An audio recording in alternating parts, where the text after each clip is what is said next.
je sais pas à partir de quand il faut le faire commencer, mais on va dire 17 ans en arrière. 17 ans en arrière, c'est la sortie de mon premier roman fantasy pour la jeunesse, le premier tome du Livre des Étoiles, qui, qui a eu suffisamment de succès pour me permettre de tout de suite arrêter tout le reste et réaliser mon rêve d'enfant, à savoir être un vrai écrivain. Quelqu'un qui fait que ça et qui passe ses journées à s'inventer des histoires et à essayer de les écrire. Donc, premier tome, deuxième tome, troisième tome, c'est une trilogie. Et puis ensuite, j'ai enchaîné jusque 2 ans en arrière sur une vingtaine d'ouvrages, plusieurs séries. J'ai essayé d'explorer un petit peu tous les genres de l'imaginaire. Fantasy, fantastique, science-fiction, voilà, avec quelques satellites, quelques ovnis, un récit de voyage, des albums de contes, etc. Partant du principe que rien de ce qui est littéraire ne devait m'être étranger. Et donc il y a 2 ans, j'ai décidé que mon premier cycle était terminé. Et donc j'ai pris une année sabbatique consacrée au voyage, au ressourcement, etc. Et puis l'année dernière, une année pour écrire. Et je reviens cette année aux Utopiales, à cette édition des Utopiales, avec un nouveau roman, un one-shot futuriste donc, qui est sorti jeudi, donc vraiment pour les Utopiales. Donc j'étais très content de pouvoir fêter cette sortie à la librairie des Utopiales. Alors je suis parti, moi je suis un grand marcheur, j'adore randonner, il n'y a rien de plus emballant pour moi que de faire mon sac à dos, mettre ma tente, prendre mon réchaud à bois et partir marcher, m'arrêter le soir dans un bois, dans un bout de pré, tout ça. Voilà, on va dire, pour reprendre des mots de Sylvain Tesson, un wanderer en fait, qui marche et qui découvre, qui redécouvre les territoires. Et donc j'ai pas mal bougé en France, mais également je suis allé randonner 1 mois en Irlande, en Grèce. Voilà, je me suis aéré la tête, l'esprit, le cœur. Alors il faudrait un entretien entier, je pense, pour définir ce qu'est la science. Moi, je ne suis absolument pas scientifique au sens science-fiction. C'est-à-dire que quand je traite de la science-fiction, j'aborde ça toujours de manière poétique. Voilà.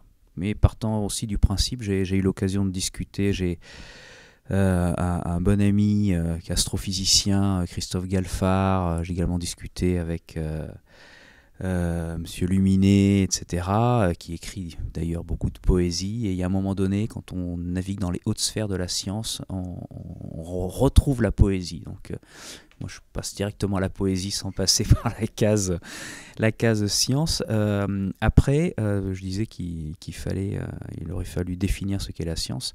Moi, je suis historien de formation, donc ça fait partie des sciences humaines, c'est-à-dire des choses qui essayent d'être scientifiques, mais qui forcément ne le sont pas tout à fait, puisqu'on touche à l'humain, et l'humain, heureusement, n'est pas algorithmique pour l'instant. Et donc moi, de cette formation d'historien, je garde, alors je ne peux pas dire un aspect scientifique, mais une rigueur qui un petit peu décidée pour moi de ma manière de travailler. Moi, j'aime délirer, mais sérieusement.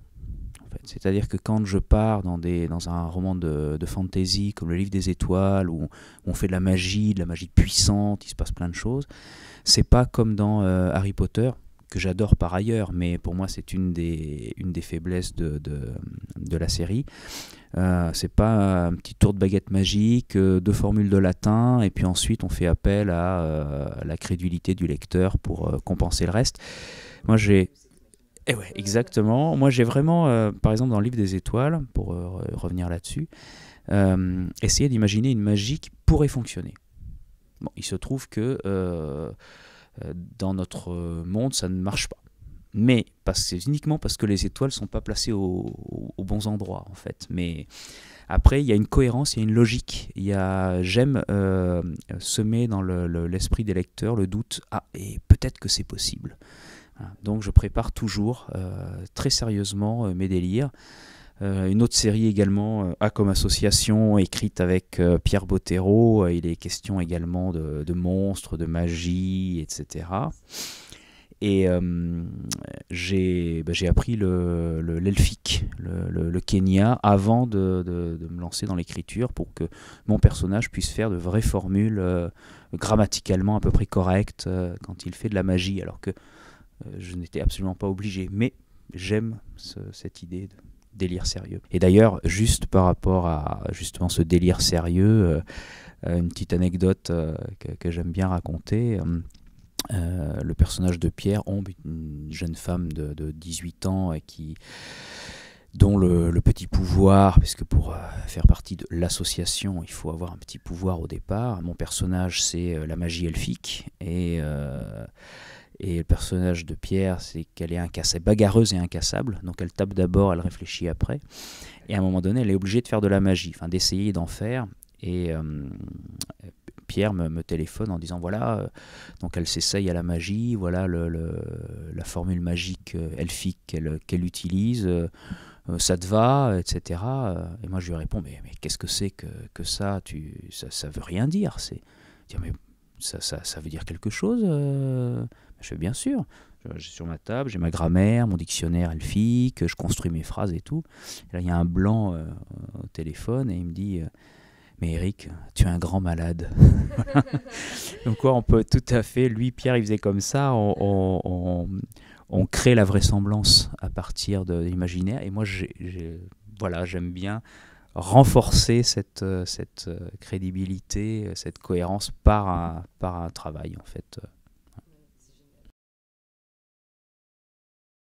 Oui, ce que je disais, c'est que quand on fait des sciences humaines, on est presque obligé d'être plus rigoureux que ceux qui font des sciences dures, puisque les sciences dures ont leur propre rigueur en elles-mêmes, alors qu'en sciences humaines, ça peut partir dans tous les sens, donc il faut soi-même être un petit peu rigoureux et honnête quand on traite de ces choses-là.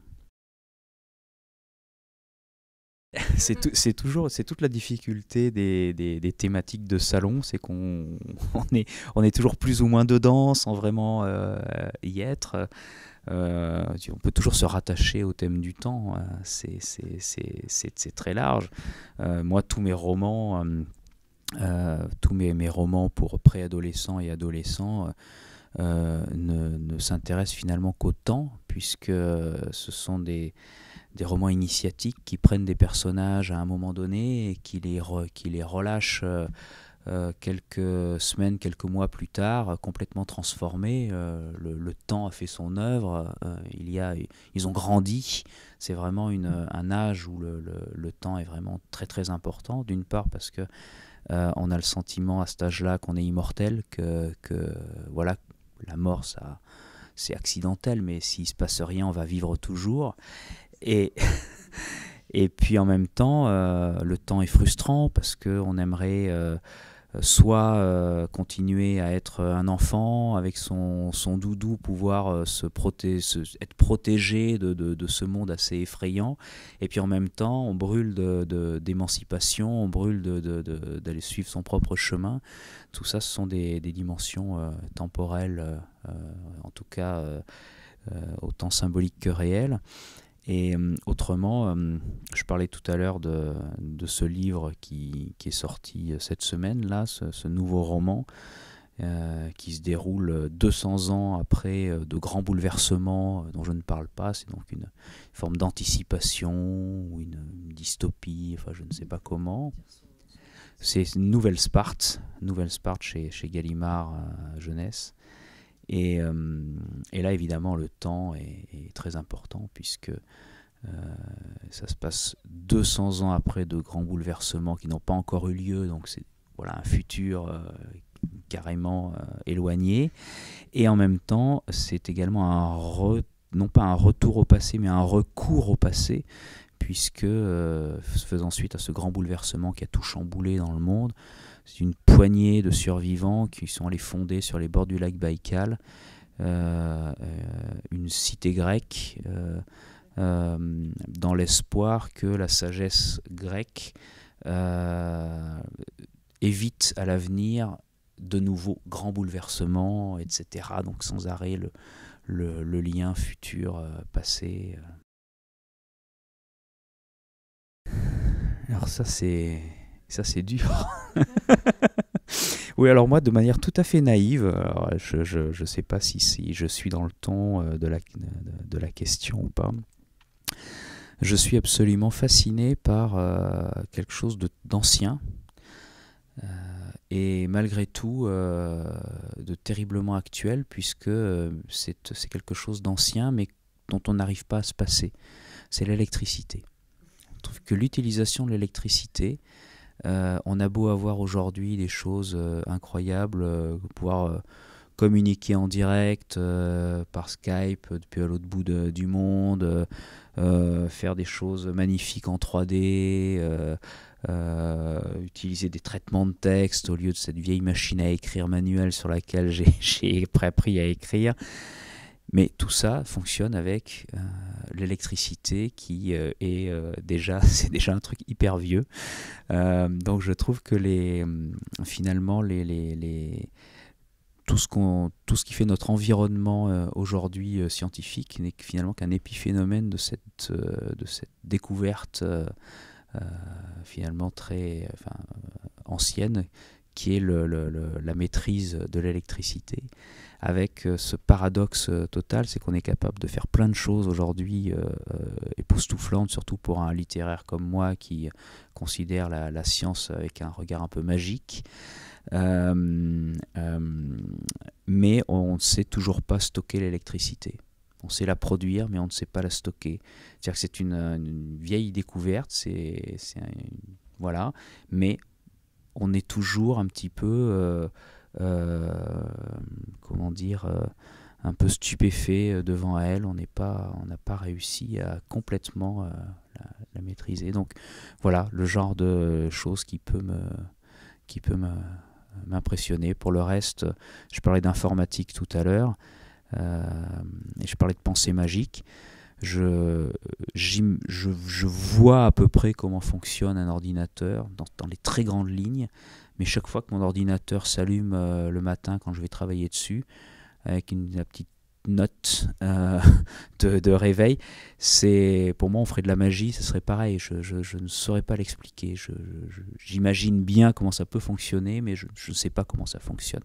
Donc ça ne me tourmente pas, c'est une bonne fois pour toutes, c'est de la magie, et voilà. Et comment est-ce qu'on peut passer aussi des photos qu'on a sur le portable à un autre portable par l'intermédiaire d'ondes invisibles, on est dans la magie, voilà, c'est clair. Même si tout fonctionne, si on ne recharge pas son téléphone à l'électricité, il ne se passe plus rien.